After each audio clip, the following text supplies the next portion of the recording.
Good morning. So it is post Wildhorse Traverse, and we're going to do a little recap. We're going to talk fueling strategy, how the race went, and how I'm recovering from it. So the race was 50 kilometers, and it was 1,850 meters of elevation gain. But overall, it went fairly well. I have to say this was definitely one of those times where the mind and the body were not on the same page.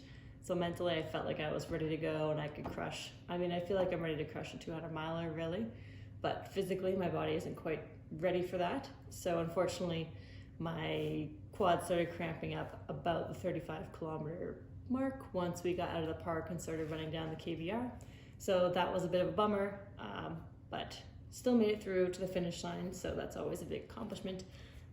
50 kilometers is nothing to scoff at. It's a pretty significant distance. And I'm, of course, proud of my body for being able to do that. So we'll do a little bit of run through of the race. So it started in Kelowna at the north end of Okanagan Mountain Park, which was about an hour and a half from Naramata. So the shuttle left at 4:45, which I just barely made because I intended to wake up at 4 a.m., didn't wake up until 4:34, which means that I literally threw all my clothes and ran to the bus. So I was very lucky to make it. So then we drove to Kelowna, and then the race started at 7, so we had a bit of time to get our gear ready and all that good stuff. And then at the start of the race, my plan was not to go with the lead pack. I wanted to be a bit farther back, just settle into a nice pace, get warmed up, and then gradually increase the pace as the race went on and save a bit for the final stretch in the KVR. So for some reason, everyone decided to start off sprinting, even though I was probably like 50th in the pack. We were still moving much too quickly up this really steep hill at the beginning. But then we had a 2.5 kilometer stretch on the road, so that kind of stretched everybody out. Everyone got to loosen up and warm up and get their pre-race jitters out, so that was fine. And then we jumped onto the trail, and right away you're into some nice technical single track, lots of nice steep ups, technical descents. So it was a pretty fun first section of the race. It was 20 kilometers until the first aid station. So there was lots of back and forth. I was trying to keep it pretty moderate still. I was trying not to let my heart rate get too high, not to push my legs too much yet. It was pretty fun though. There was some back and forth between myself and a couple of the other racers. So they would be faster than me on the climbs and I would catch them on the downhills. So that was kind of cool. I feel like in the past, if someone passed me, I would usually just let them go because I assumed I would never catch them again. So it was nice to have a bit of that race dynamic playing out. And then just before you go down to aid station 1, there was this kilometer long, really narrow, steep single track down to the lake. And that's where you could see the lead racers coming up as you were going down. So I feel like I was probably about 20-ish minutes back from the leaders at that point. It's kind of hard to tell because I didn't check my watch or anything, but that would be my estimate. And so while I'm down to the aid station, I was feeling good, really smooth through the aid station. I just refilled my bottles with water, and then as I started walking back up, I dumped my scratch into the bottles. So that went well, and then climbed back up, and then you basically climb up for the next 15 kilometers. So it's a pretty gnarly climb.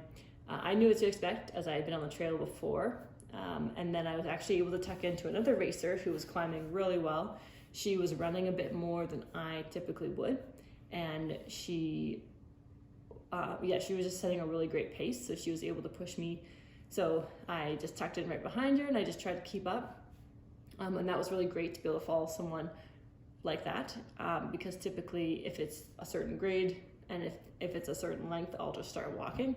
But she would kind of run and walk and run and walk. And yeah, it was just really great to be able to follow behind her and kind of learn something. So that section was really good.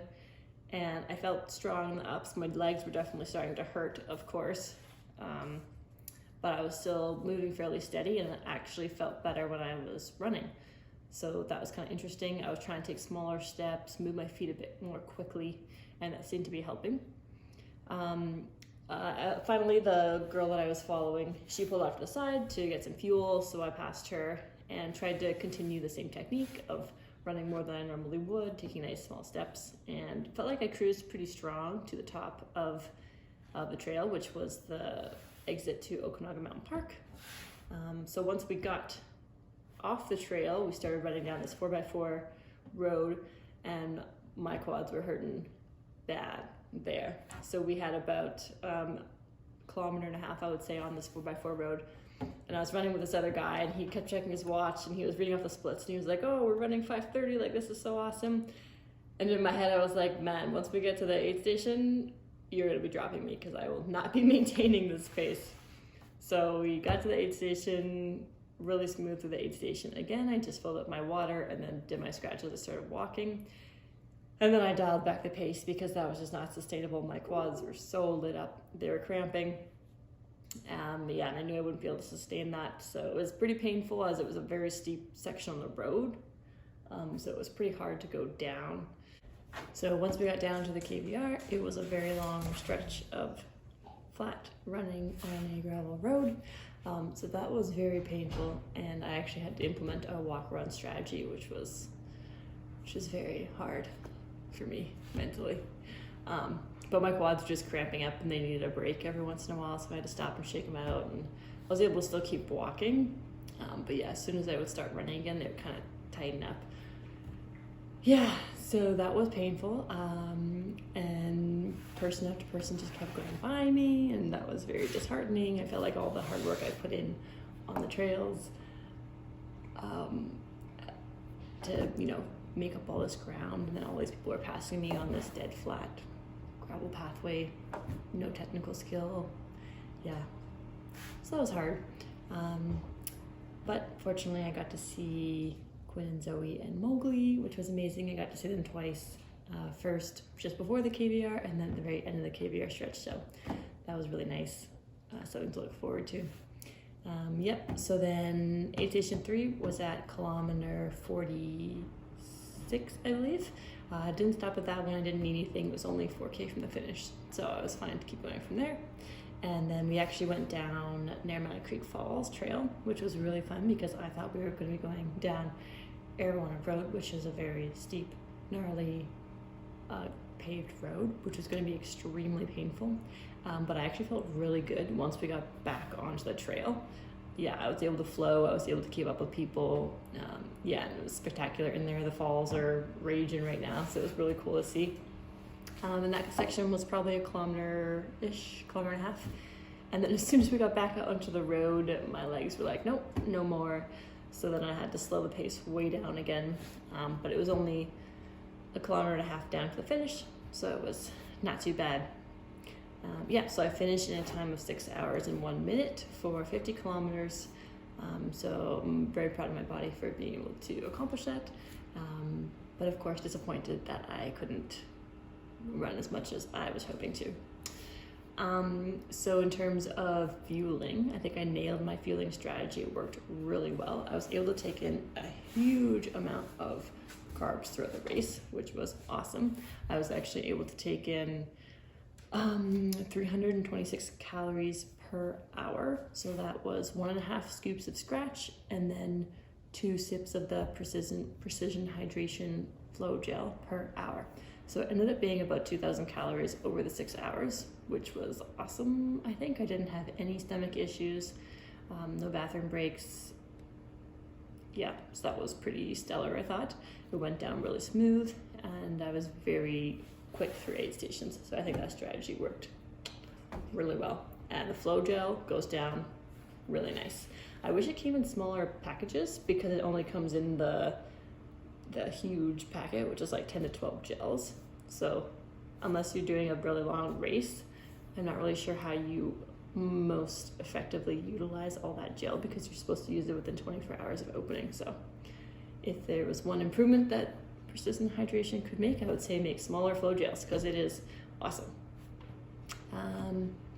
Yeah, so other than that, just been a couple of days of recovery.